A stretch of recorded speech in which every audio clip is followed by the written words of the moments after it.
secret just for my Facebook folks. Hey, everybody.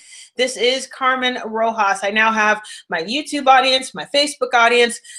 We're all good and everybody's here. And I am so excited to have today's talk, which is going to be all about how do analytics work. But before we do all that, let me give you a little bit of background. My name, again, is Carmen Rojas. I consider myself to be kind of the digital marketing whisperer. It's my job to help companies understand why their customers click, and conversely, why they don't click. So I work with companies all over the United States in helping them to understand what's going on with their websites and their digital marketing channels and what this means about the preferences of their customers. So we do a lot of work with e-commerce businesses and things like that that have a vested interest in their online presence. We also build websites.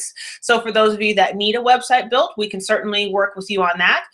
Or if you just need some help with understanding your sales and how people are taking advantage of your offers and whether or not you should continue doing a particular kind of ad. That's the kind of information that we provide on an almost daily basis to some of our customers, and we are loving it and having a fantastic job. But we've wanted to start sharing some of the tips and tools, and I don't call them tricks, but they're definitely tools and strategies that we use. And so we started this program. There's also the paid service called Analytics Made Easy that I'll talk about more at the end. But today, what we want to talk about is how do analytics work, okay? So most analytics packages, and there are several, are my particular favorite, and I'll go ahead and kind of give them a little endorsing nod, is Google Analytics. They're probably the most widely used. They are totally free if you sign up for the free one, and the free offerings are actually very, very good. Until recently, we didn't need a paid option. So the information that they give and the quality of that information is very high and very good. There are other groups out there. Kissmetrics offers some good ones. There are some other ones that are available. I think even Adobe has some that are really good. So the point is not necessarily where you go to get your analytics, but that you in fact do get them and are asking your analytics the right questions. I will give out one slight word of caution. Personally, I have found that the analytics that are provided to you by your website itself are a little bit less tightly scrutinized. In other words, Google does a better job, I think, of kind of filtering out, and it's not a filter because that is a technical thing, and we'll talk about filters in another episode. But Google, the way it's set up, does a slightly better job with making sure, that the traffic that they count is actually traffic and putting it into neat, clearly defined categories. So for example, if more than one person are using the same, computer, but they both come to your website, is that two different people or one visitor? So all of those types of things, and your website ones, even as much of a fan of WordPress as I am, even those just aren't as accurate. They're good. It's good to have both, never a problem, but I tend to think that Google Analytics is a little bit more accurate. And I'm sure there are lots of digital marketing people that would argue with that point, but for me, and my clients and my business, I found that Google Analytics is the more accurate one. And so what I'm going to talk about is the setup for Google Analytics, but most of them are working in generally the same way. We're not going to get down into the weeds of the details, and that's what differentiates a lot of these different options. So Google Analytics works basically by, there's a little bit of code that is inserted it's called in the head of every page on your website. Now, you can manually do this. This was kind of the old school way, and when Google Analytics, when I first started working in it, you did have to go and manually insert it in every page that you wanted that you wanted data on. Now, you still can do that, but there is, particularly if you're working in WordPress, there are some really neat plugins that make it so much easier. There's a lot of debate about Yoast and that particular plugin, but that's one that I like to make this process easier. You have to, I pick and choose which parts of the Yoast plugins that I actually use and the parts that I ignore. But the part about installing Google Analytics that they have is really much easier. You just have to, when you download the plugin, all you have to do is upload the link into it, connect and it's super easy, and it automatically puts it in on every page. And it's just much, much easier to use. So if you have a WordPress website, then I would definitely look into that plugin. If you have a different kind of website, I know like Wix and Weebly and Squarespace, I think depending on the type of site you have, they might charge for a plugin to do Google Analytics, and that'll have to be your choice. I think it's worth it. I think it's usually not that much. I can't imagine that they would pay, that they would ask for a whole bunch of money. But those platforms are generally a little more closed to you tinkering with their code, so you may not be able to drop it in there yourself, and so you would have to get their plugin. So that's kind of the downside of that, but hopefully you'll find it worth it, and you'll go ahead and get Google Analytics as a plugin if you have one of those kinds of sites. But if you have something that does allow a little more customization to the code, then you certainly can do Google Analytics. Another thing to mention, Google Analytics is 100%, there is a version that is 150% free. There's nothing paid about it. So, excuse me. I was in a group one time with some people, and they were literally arguing with me that Google Analytics is a paid product, and it's not. There is a version that is paid, and that gives you more space to put more analytic profiles on it, and it does give you some added tools to use and capabilities. But for most businesses who are maybe just tracking themselves, you probably will be okay, unless you are a large enterprise business, like perhaps you have multiple locations in different areas of the country or world, and you have thousands of people that may be employees or whatnot. Then you might want to look at a paid version of Google Analytics. But if you're just a local small-owned business, odds are that the free package would be more than enough for your company. The other thing that I think is important for people to understand about how analytics work, because there's that, when we talked about that little code at the top in the head of every page that you want analyzed by analytics, what happens is that code gets triggered by people accessing that page, and then it starts to record. Kind of, and you can think of it as recording. I don't think it's actually technically recording, but it sends data back to Google Analytics, and it puts it into your dashboard. So it tells you things like how many times was that code triggered. That would be a page visit. How long was that code active? That would be your time on page. Did they leave was that code triggered and no other code was triggered before they left? That would be a bounce. So all of those kinds of things, if you think about it, that code is really a bit of an algorithm, and that algorithm is just recording information and then putting it into a nice, neat way for you to understand in terms of all the charts and graphs. So that's why when you think about a landing page, for example, you have to make sure that that code is there in the landing page. And if you're doing a funnel, for example, there's some slightly different things that have to be done to tell the data collection part of Google that this is in fact a funnel, and we need to be treating this traffic a little bit differently. The triggers that open the code on this page need to be recorded in a different way. So there's all kinds of fun things that you can do in Google Analytics. There are some training courses. If you really want to get into Google Analytics for yourself, I would highly recommend that you consider taking the Google Analytics Fundamentals course, and I don't mind at all posting the link to that. It's not, I don't think every person that wants to use it necessarily has to, but if you really want to get good at it and want to understand the terminology and really get a chance to understand everything that's going on, that would be the best place to go. There is a certification for it. It's more for practitioners like myself who are handling clients and are really getting into the weeds of how Google Analytics works. And so I don't think it's necessary for just a business owner that wants to know just a bit of information about what's going on in their business. Now, I did mention filters, and so let me just explain something, because that is kind of an important detail. I think one of the downsides to Google Analytics is that it's subject to something called bots.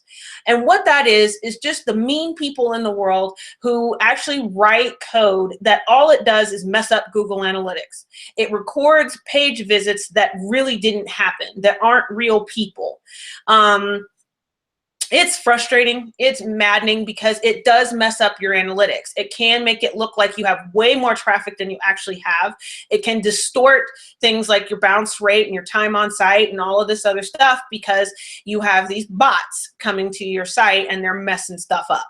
So one of the things that we do for our clients in our analytics package is that we install filters, and those filters do a pretty good job of catching most of that nonsense out. We have them installed on my own site, on my site, for example, and every day that I look in there, I would say maybe half to a third of the traffic that we get is bots. It's stuff that's been caught by these filters. But here's the challenge. If you don't install your filter correctly, then you filter traffic that you actually wanted to see. So, excuse me, that's one of the downsides of Google Analytics. And I think someone told me once that one of the nice things about Apple is that a lot of the viruses are written for PCs.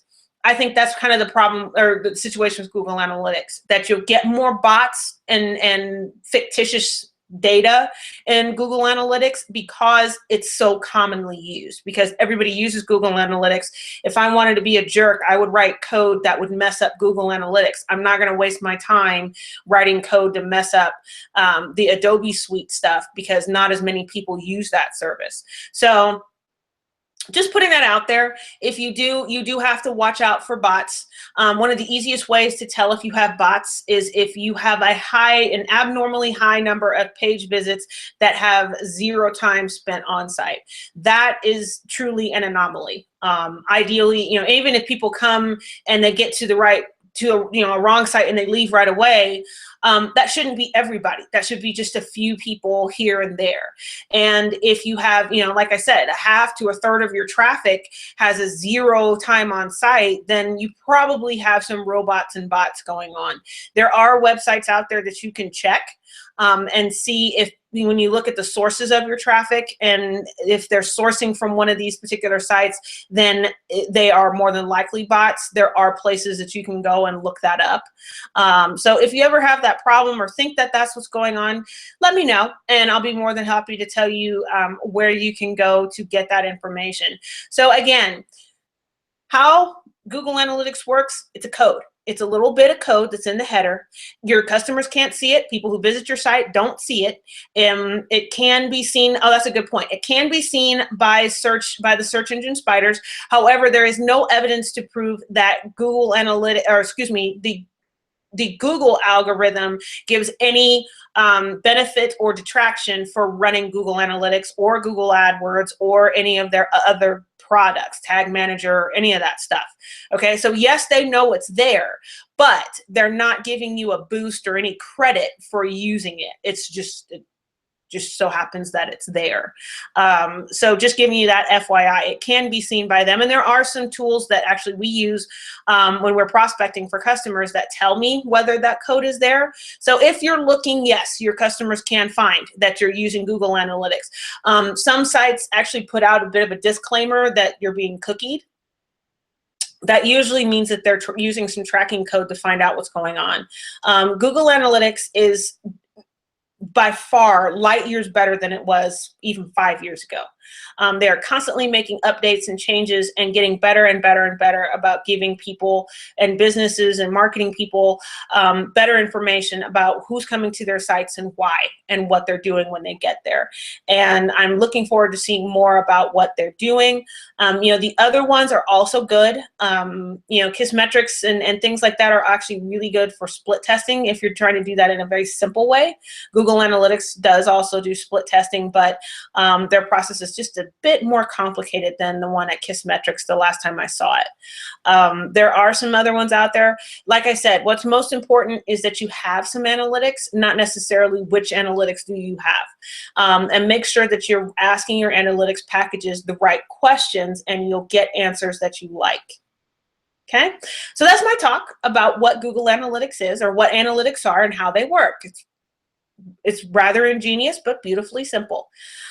Just to let you guys know, again, the Analytics Made Easy program is available now. It's only $19.99 a month. And what you get for that is, number one, you get a daily email that comes and lets you know, hey, there's something to worry about on your website, or B, there's nothing to worry about. If there's something to worry about, we give you tips and tools and options for how you're going to correct this problem. If there's nothing to worry about, then you just go along on your merry way. We had an ad running before that said, you know, you can get analytics by the time you finish drinking your first cup of coffee in the morning. And that's useful. Knowing whether or not there's something to worry about before you even get into the office, it's a good way to go. Excuse me. Now, the second thing that you will get after you get those reports, you get the weekly email that will just give you the what's happened in the last week.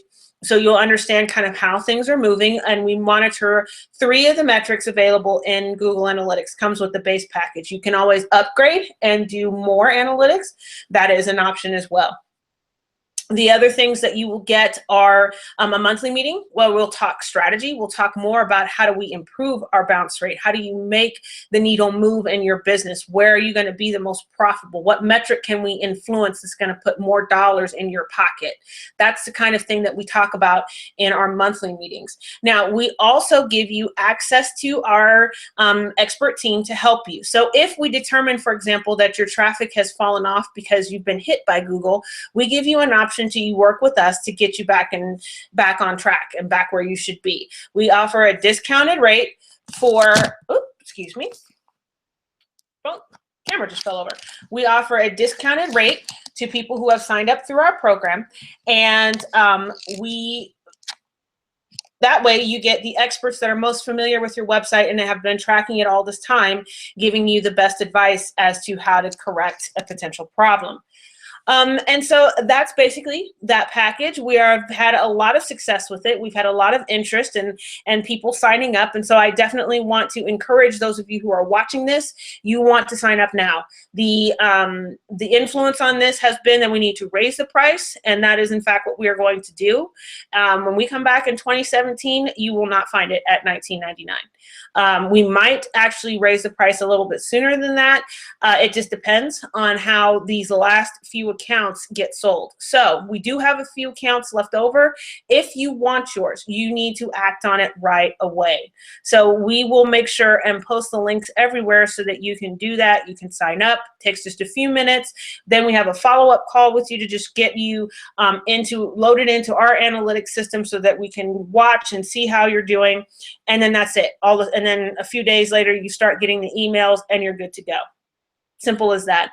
So I hope you'll take advantage of the opportunity. I think basically there are a couple of different kinds of people who are watching this video. There are some who are watching this and will start trying to figure this out on their own. They'll kind of try and reverse engineer it.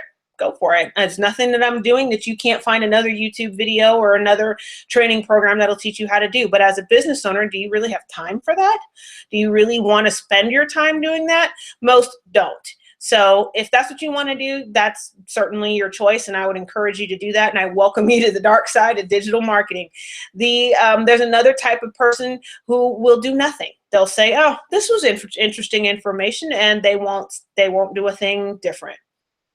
That's okay too. If you think things are going well enough in your business that it would not help you to see more information about your customers, it's not going to help you to know whether you should be spending on Facebook or whether you should buy more Google ads, then go ahead, keep operating the way that you are.